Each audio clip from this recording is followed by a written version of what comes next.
ఓం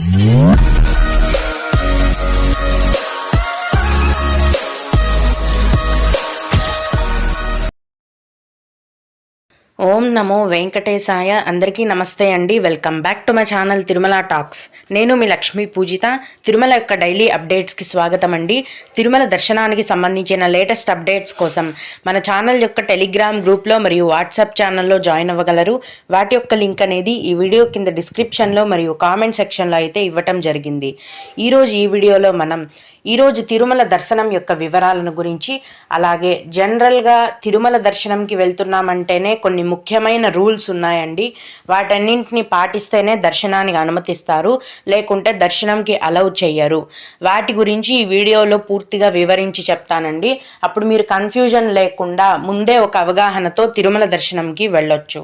ముందుగా నిన్న అంటే జూన్ 3వ తేదీన తిరుమలలో స్వామివారిని మొత్తం 78,631 మంది భక్తులు దర్శనం చేసుకున్నారు. అందులో స్వామివారికి మొత్తం 31,247 మంది భక్తులు తలనీలాలైతే సమర్పించారు. నిన్నటి రోజున తిరుమలలో శ్రీవారి హుండీ యొక్క ఆదాయం అనేది 4,29,00,000 రూపాయలు. ఈరోజు కూడా ఎటువంటి దర్శనం టికెట్లు లేకుండా నేరుగా భక్తులను ఫ్రీ దర్శనానికి అనుమతిస్తున్నారు. ఈ విధంగా టికెట్స్ లేకుండా నేరుగా వెళ్లే ఫ్రీ దర్శనానికి ప్రస్తుతం దాదాపుగా 24 గంటల సమయం అనేది పడుతోంది. అలాగే తిరుపతిలో ఇచ్చే ఉచిత సర్వదర్శనం టికెట్లతో దర్శనానికి వెళ్లే భక్తులకైతే దర్శనానికి 5 గంటల సమయం పడుతోంది. 300 రూపాయల దర్శనం వారికి మరియు 500 రూపాయల దర్శనం వారికి దర్శనానికి దాదాపుగా 4 గంటల సమయం అనేది పడుతోందండి. చిన్నపిల్లల సుపదం ఇన్ఫాంట్ దర్శనం అనేది ఈ రోజు కూడా యథావిధిగా కొనసాగుతోంది. ఇన్ఫాంట్ దర్శనానికి 2 గంటల సమయం పడుతోంది. అలాగే విఐపి బ్రేక్ దర్శనం టికెట్లు కలిగి ఉన్న భక్తులకైతే 1.5 లోపు దర్శనం అనేది పూర్తయిపోతుంది. దీన్ని బట్టి ఈరోజు కూడా తిరుమల కొండపైన భక్తుల యొక్క రద్దీ అనేది చాలా ఎక్కువగా ఉందండి. ఏమాత్రం కూడా తగ్గలేదు. ఫ్రీ దర్శనం కోసం 31 కంపార్ట్మెంట్లు ఉంటే 31 కంపార్ట్మెంట్లలో కూడా భక్తులు నిండిపోయి క్యూ లైన్ల వరకు కూడా వేచి ఉన్నారు. కొత్తగా ఈరోజు ఫ్రీ దర్శనం క్యూ లైన్లోకి ఎంటర్ అయిన భక్తులకు మొత్తం దర్శనం కంప్లీట్ అయి బయటికి రావడానికి 24 గంటల సమయం అనేది పడుతోంది. దీన్ని దృష్టిలో ఉంచుకొని మీ యొక్క ఫ్రీ దర్శనాన్ని ప్లాన్ చేసుకోవాల్సిందిగా మనవి. ఇప్పుడు ఈ జూన్ నెలలో తిరుమల దర్శనానికి వెళ్ళే వారికి దర్శనానికి ఉన్న కొన్ని ముఖ్యమైన రూల్స్ని గురించి ఈరోజు చెప్తానండి. మొదటి రూల్ ఏంటంటే, మీరు ఏ దర్శనంకి వెళ్ళినా కూడా, అంటే ఆన్లైన్లో బుక్ చేసుకున్నా లేదా ఆఫ్లైన్లో తిరుపతిలో తీసుకున్నా లేదా టికెట్స్ లేకుండా వెళ్తున్నా కూడా మీ యొక్క ఆధార్ కార్డు ఒరిజినల్ కానీ జిరాక్స్ కాపీ కానీ మీతో పాటు ఖచ్చితంగా తీసుకొని వెళ్ళాలి. తిరుమలలో టికెట్లు కావాలన్నా, రూమ్స్ కావాలన్నా లేదా ఫ్రీ లగేజ్ లాకర్స్ కావాలన్నా కూడా మీ యొక్క ఆధార్ కార్డు అనేది ఖచ్చితంగా అడుగుతారండి. ఏ విషయంలో అయినా సరే ఫస్ట్ మీ ఆధార్ కార్డే అడుగుతారు. కాబట్టి ఆధార్ ఒరిజినల్ కానీ జిరాక్స్ కానీ ఎంతమంది ఉంటే అంతమందివి తీసుకొని వెళ్లాల్సి ఉంటుంది. అలాగే దర్శనానికి డ్రెస్ కోడ్ అనేది పాటించాలండి. అంటే జీన్స్ ప్యాంటు, టీషర్ట్లు లాంటి వెస్ట్రన్ టైప్ డ్రెస్సెస్ అనేవి అస్సలు అలౌ చేయరండి. మగవారైతే కనుక పంచా షర్టు లేదా కుర్తా పైజమా వేసుకోవాలి. ఆడవారైతే కనుక ట్రెడిషనల్ డ్రెస్సెస్ వేసుకోవాలండి. అంటే హాఫ్ శారీ కానీ లేకపోతే పంజాబ్ డ్రెస్ కానీ లేకుంటే శారీ కానీ కట్టుకోవడం మంచిది. లేకపోతే దర్శనానికి అనుమతించరు. అలాగే తిరుమల కొండపైన ప్లాస్టిక్ అనేది పూర్తిగా బ్యాన్ చేశారండి. ప్లాస్టిక్ని ఏమాత్రం కూడా అనుమతించరు. అంటే చిన్న చిన్న ప్లాస్టిక్ బాక్సులు, చిన్న వాటర్ బాటిల్స్ ఇలాంటివి అలౌ చేస్తారు. కానీ పెద్ద పెద్ద వాటర్ బాటిల్స్ అవన్నీ ఉంటే కనుక మీరు తిరుమల కొండకి వెళ్ళేటప్పుడు కిందనే అలిపిరి చెక్ పాయింట్లోనే చెక్ చేసి అవన్నీ తీసేస్తారు. అలాగే సొంత వాహనాలలో తిరుమల కొండకు వెళ్ళేవారు ఘాట్ రోడ్లో మీకు చెక్కింగ్ ఉంటుందండి. వెహికల్స్ని చెక్ చేస్తారు, డాక్యుమెంట్స్ని కూడా చెక్ చేస్తారు. కాబట్టి వెహికల్ యొక్క ఆర్సీ బుక్, డ్రైవర్ యొక్క డ్రైవింగ్ లైసెన్స్, ఆధార్ కార్డులు, వెహికల్స్కి సంబంధించిన డాక్యుమెంట్స్ అన్నింటినీ కూడా ఖచ్చితంగా తీసుకువెళ్ళాలి. ప్రతి ఒక్కటి కూడా థరోగా చెక్ చేసే తిరుమల కొండపైకి పంపిస్తారు. ఇంకొక ముఖ్యమైన రూల్ ఏంటంటే, మీ యొక్క దర్శనం టికెట్లో ఇచ్చిన టైంకే మీరు దర్శనానికి వెళ్ళాలండి. కొంతమంది ఒక 5-6 గంటల ముందే వెళ్ళిపోవచ్చా అని అడుగుతుంటారు. ఒక్కొక్కసారి అలౌ చేస్తారు, ఒక్కొక్కసారి అలౌ చేయరు. సర్వదర్శనం టికెట్ కలిగిన భక్తులైతే మీ యొక్క దర్శనం టైంలో ఇచ్చిన టైం కంటే 1 గంట ముందు అలౌ చేస్తారు. 1-2 గంటలు లేట్ అయినా రిక్వెస్ట్ చేసుకుంటే అలౌ చేస్తారు.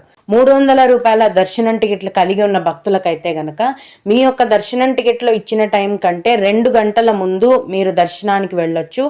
లేట్ అయినా కూడా ఆ రోజు రాత్రి 10 గంటల లోపు ఎప్పుడైనా సరే మీరు దర్శనానికి వెళ్ళొచ్చు. ఆర్జిత సేవా టికెట్లు కలిగి ఉన్న భక్తులు మాత్రం ఖచ్చితంగా దర్శనం టికెట్లో ఇచ్చిన టైంకే వెళ్ళాలండి. అంతకు ముందు కానీ ఆ తర్వాత కానీ పంపించరు. ఎందుకంటే ఆలయంలో ఆ సేవను ఆల్రెడీ మొదలు పెట్టేసి ఉంటారు కాబట్టి దానికంటే ముందు కానీ దాని తర్వాత కానీ అలౌ చేయరు. అలాగే టికెట్స్తో ఒకరికి బదులు ఇంకొకరు వెళ్ళొచ్చా అని అడుగుతుంటారండి చాలామంది. అలా ఎట్టి పరిస్థితుల్లోనూ అలౌ చేయరండి. టికెట్లో ఎవరి పేరు, ఆధార్ డీటెయిల్స్ అయితే ఉంటాయో వారిని మాత్రమే దర్శనానికి అనుమతిస్తారు. ఒకవేళ టికెట్లు బుక్ చేసుకొని ఏ కారణం చేతైనా మీరు దర్శనానికి వెళ్ళలేకపోతే ఆ టికెట్ అనేది అలాగే వదిలేయాలండి. దాన్ని క్యాన్సిల్ చేయడం కానీ లేదా పోస్ట్పోన్ చేసే ఆప్షన్ కూడా లేదు. భక్తులందరూ కూడా ఈ విషయాన్ని గమనించాలి. ఇంకొక ముఖ్యమైన రూల్ ఏంటంటే తిరుమల ఆలయం లోపలికి ఎటువంటి ఎలక్ట్రానిక్ గ్యాడ్జెట్స్ కూడా అలౌ చేయరండి. అంటే smart watches, mobiles, year pads ఇలాంటి ఎలక్ట్రానిక్ ఐటమ్స్ ఉంటాయి కదా, ల్యాప్టాప్స్, ట్యాబ్స్, అవన్నీ కూడా ఎట్టి పరిస్థితుల్లోనూ అలౌ చేయరు.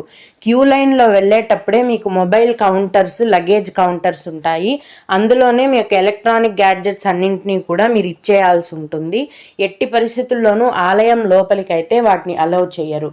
మీరు క్యూ లైన్లో ఇచ్చేసి బయటకు వచ్చిన తర్వాత లగేజ్, మొబైల్ కలెక్టింగ్ కౌంటర్స్ అని ఉంటాయండి.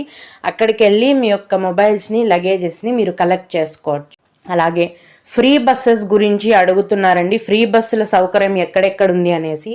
కింద తిరుపతిలో అయితే ఫ్రీ బస్సెస్ సౌకర్యం అనేది లేదు. తిరుమల కొండపైన మాత్రమే ఫ్రీ బస్సుల యొక్క సౌకర్యం అనేది ఉండండి. అవి కూడా అన్ని ఏరియాస్కి లేదు. కొన్ని ఏరియాస్కి అకామిడేషన్ బిల్డింగ్స్, గెస్ట్ హౌసెస్ ఉన్న చోటకి ఈ ఫ్రీ బస్సులు అనేవి అవైలబుల్గా ఉంటాయి. తిరుమల కొండపైన మాత్రమే ఫ్రీ బస్సెస్ అనేవి అందుబాటులో ఉంటాయి. ఇక నడక మార్గాలకు సంబంధించిన రూల్ ఏంటంటే 12 ఏళ్ల లోపు వయసు ఉన్న చిన్నపిల్లలని మధ్యాహ్నం 2 గంటలు దాటిన తర్వాత నడక మార్గాలలో అలౌ చేయరు. అది అలిపిరి మెట్ల మార్గం కానీ లేదా శ్రీవారి మెట్లు మార్గం కానీ 12 ఏళ్ల లోపు వయసు ఉన్న పిల్లల్ని అయితే మధ్యాహ్నం 2 గంటలు దాటిన తర్వాత ఎట్టి పరిస్థితుల్లోనూ అనుమతించరండి. ఎందుకంటే అక్కడ చిరుతపులుల సంచారం అనేది జరుగుతూనే ఉంది. మొన్న కూడా ఒక చిరుతపులి కనిపించింది. కాబట్టి పిల్లల యొక్క సేఫ్టీని దృష్టిలో ఉంచుకొని టీటీడీ వారు ఈ నిర్ణయాన్ని తీసుకోవడం జరిగింది. అలాగే తిరుమల దర్శనానికి 12 ఏళ్ల లోపు వయస్సు ఉన్న చిన్నపిల్లలకి ఎటువంటి దర్శనం టికెట్ కూడా అవసరం లేదు. మీరు ఏ దర్శనానికైతే వెళ్తారో మీకు 12 ఏళ్ల లోపు వయస్సు ఉన్న చిన్నపిల్లలు ఉన్నట్లయితే మీతో పాటు డైరెక్ట్గా వారిని కూడా దర్శనానికి తీసుకొని వెళ్ళచ్చు. ఇవండి జూన్ నెలలో దర్శనానికి వెళ్ళే వారికి ఉన్న కొన్ని ముఖ్యమైన రూల్స్ యొక్క వివరాలు. ఈ రూల్స్ అన్నింటినీ మీరు 1-2 సార్లు తెలుసుకొని విని పాటించినట్లయితే మీకు సులభంగా దర్శనం అనేది పూర్తవుతుంది. మీకు వీటి గురించి ఇంకా ఏమైనా డౌట్స్ ఉంటే కనుక మన యూట్యూబ్ ఛానల్లోని కామెంట్ సెక్షన్లో అడగండి. నేను వాటికి తప్పకుండా రిప్లై ఇవ్వడానికి ప్రయత్నిస్తాను. ఓం నమో వెంకటేశాయ. ఇవి ఇవాల్టి తిరుమల అప్డేట్స్. ఇలాంటి మరిన్ని వీడియోల కోసం నా ఛానల్ని సబ్స్క్రైబ్ చేసుకోండి. ఈ వీడియోని లైక్ చేసి షేర్ చేయగలరు. ఓం నమో వెంకటేశాయ.